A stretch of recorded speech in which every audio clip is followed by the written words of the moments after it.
తెలంగాణలో ఇప్పుడు కేసీఆర్ ని తలుచుకొని వ్యక్తి లేడంటున్నారు మాజీ మంత్రి కేటీఆర్. బీఆర్ఎస్ కి ఓటు వేయని వాళ్ళు ఇప్పుడు బాధపడుతున్నారని తెలిపారు.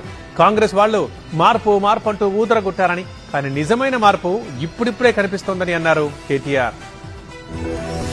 కాంగ్రెస్ కొట్టేసినందుకు నా చెప్పుతో నేను కొట్టుకుంటున్నాను అయ్యా అని చెప్పి తీసి చెప్పుతో కొట్టుకుంటున్నారు కొంతమంది. జీవితంలో మళ్ళీ అయ్యను అనే మాట కూడా మాట్లాడుతూ ఉన్నారు. ఇది వాస్తవం. ఇది మనం ఎక్కడో కల్పించింది కాదు, మన ఏదో రైతులకో ఇంకొంతమందికో కల్పించిన కృత్రిమమైన ఒక వాతావరణం కాదు. ఎందుకు వచ్చింది మరి ఇంత వేగంగా మార్పు మార్పు మార్పు మార్పును వదిలిగొట్టారు కదా. ఇప్పుడు నిజమైన మార్పు ఇప్పుడు కనబడుతుంది. ప్రభుత్వం చేసే మంచి పనులు అల్టిమేట్ గా ప్రజలకు ఎవరు చెప్పాలి? మన పార్టీ కార్యకర్తలు చెప్పాలి. ఆ పార్టీ నిర్మాణంలో గాని, పార్టీతో నిరంతర సంభాషణలో గాని కొంత లోపం ఏదైతే వచ్చిందో డెఫినెట్ గా దాని బాధ్యత వర్కింగ్ ప్రెసిడెంట్ గా నేను తీసుకోవాలి. అదేవిధంగా నాతో పాటు మా సహచర శాసనసభ్యులు తీసుకోవాలి. 100 రోజులు 6 గ్యారంటీ, అటు సూర్యుడు ఇటు పొడిసిన 100 అయినా మేము ఇది చేస్తాం అది చేస్తాం డైలాగ్ కొట్టింది ఇల్లు కదా.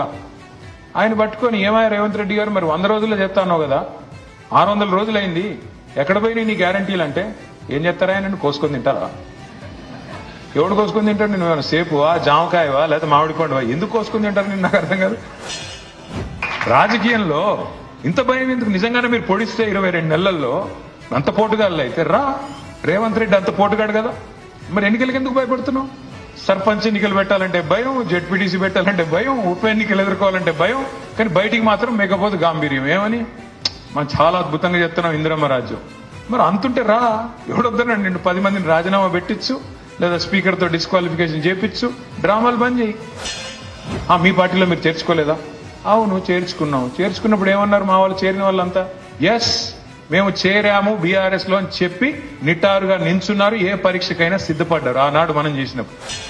ఇప్పుడు మీ పొంగులేటు ఉన్నాడు, పొంగులేట ఆయన పేరు బాంబులేట. పోయిన దీపావళికి చెప్పాడు బాంబులు వెళ్తే అని. ఈ దీపావళి కూడా ఇక ఆయన బిల్డప్ పెద్ద అడిమారి గుడ్డి దెబ్బలు ఆయన కూడా గెలిచిపోయి ఆయన పెద్ద ఇదిలాగా ఖమ్మం జిల్లా ఇది అది. ఈసారి ఆయన గెలిస్తేనే నేను కూడా చూస్తా.